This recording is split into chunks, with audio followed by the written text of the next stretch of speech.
गांधी के बाद तेजस्वी यादव ने भी इलेक्शन कमीशन पे सवाल उठाया है, बोला है कि बीजेपी के शासनकाल में इलेक्शन कमीशन हाईजैक है। क्या कहेंगे सर आप इस पे? भाई आज सुबह भी मैंने कहा है कि राहुल गांधी देश में विपक्ष के नेता हैं और अगर उन्होंने लिखित तौर पर डिटेल एक बात रखी है सामने, देश के सामने, जिसमें महाराष्ट्र में हुए इलेक्शन को लेकर उन्होंने कुछ सवाल उठाए हैं, खास करके जो अंतिम 1 घंटे में वोटिंग परसेंटेज बढ़ा है और कुछ लोगों का जो वोटर लिस्ट में नाम जोड़ने की बात, उन्होंने पूरा अपना एक डिटेल आर्टिकल लिखा है। चूंकि वो विपक्ष के नेता हैं, कांग्रेस विपक्ष की सबसे बड़ी पार्टी है, राहुल गांधी ने ये कहा है, तो लोकतंत्र का ये तकाजा है कि इलेक्शन कमीशन अपनी ओर से वो सारी जानकारी पब्लिक में उपलब्ध कराए, मुहैया कराए, जिससे जनता के हर वर्ग का विश्वास चुनाव की प्रक्रिया में बिल्कुल पारदर्शी होनी चाहिए, लोगों का भरोसा होना चाहिए। इसलिए इलेक्शन कमीशन को उसको किनारे खारिज नहीं करना चाहिए, उसका जवाब देना चाहिए, ताकि लोग देख सकें कि राहुल गांधी ने जो बात कही है वो सही है या गलत है। इलेक्शन कमीशन ने शायद, जहां तक अभी मुझे पूरी जानकारी नहीं है, लेकिन शायद राहुल गांधी को कहा है कि वो सीधे इलेक्शन कमीशन को वो जानकारी उपलब्ध कराएं, ऐसा शायद कहा है, मुझे पता नहीं है।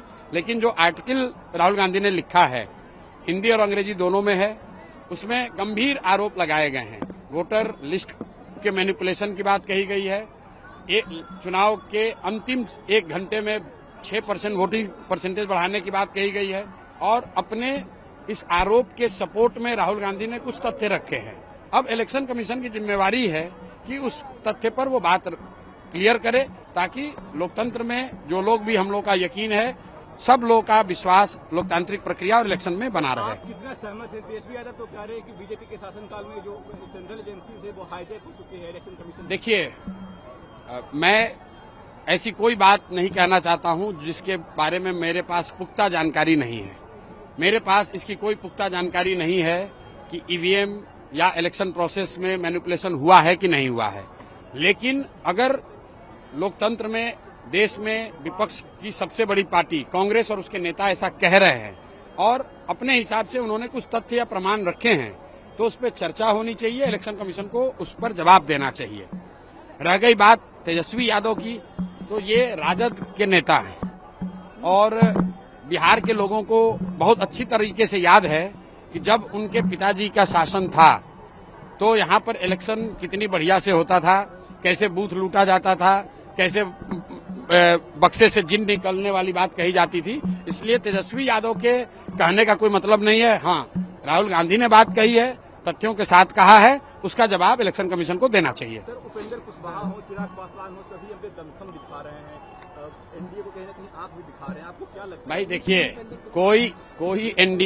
मैंने पहले कहा है कि जब आप गठबंधन की राजनीति में होते हैं तो इस तरह की चीजें चलती रहती हैं। हर दल हाथ पांव मारता है इसलिए कि उसको लगता है कि मैं ज्यादा से ज्यादा सीट ले लूं। लेकिन जो जमीन की स्थिति है, जो एनडीए है, उसका प्रमुख दल भाजपा है और भाजपा के 2 नेता, माननीय प्रधानमंत्री मोदी जी और अमित शाह, वो जो निर्णय लेंगे वही सारे लोग मानेंगे, चाहे ये जितना उछल कूद मचा लें, जितनी बात कह लें, अल्टीमेटली वही होगा जो भाजपा तय करेगी।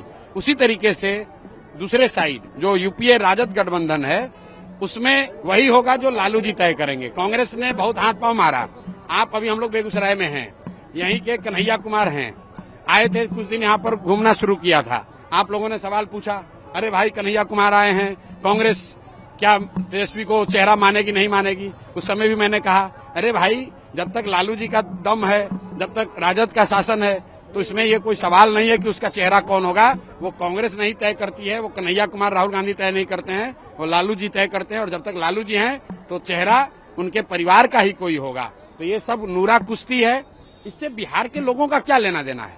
भाई कौन सा दल कितना सीट लड़ेगा, गठबंधन में चिराग जी को कितना सीट मिलेगा, कांग्रेस को कितना सीट मिलेगा, इससे बिहार के बच्चों का क्या लेना देना है?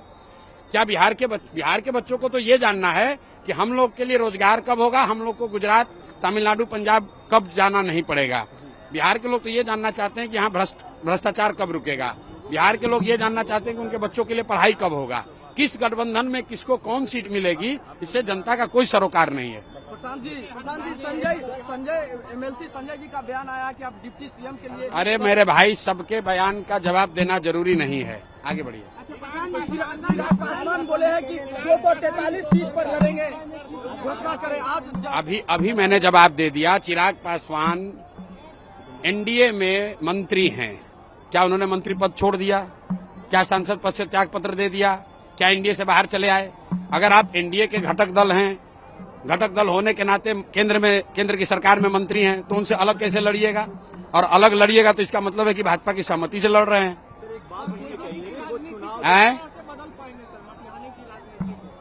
पूरे बिहार की राजनीति को बदलने निकले हैं, तो मटिहानी बिहार से बाहर तो है नहीं।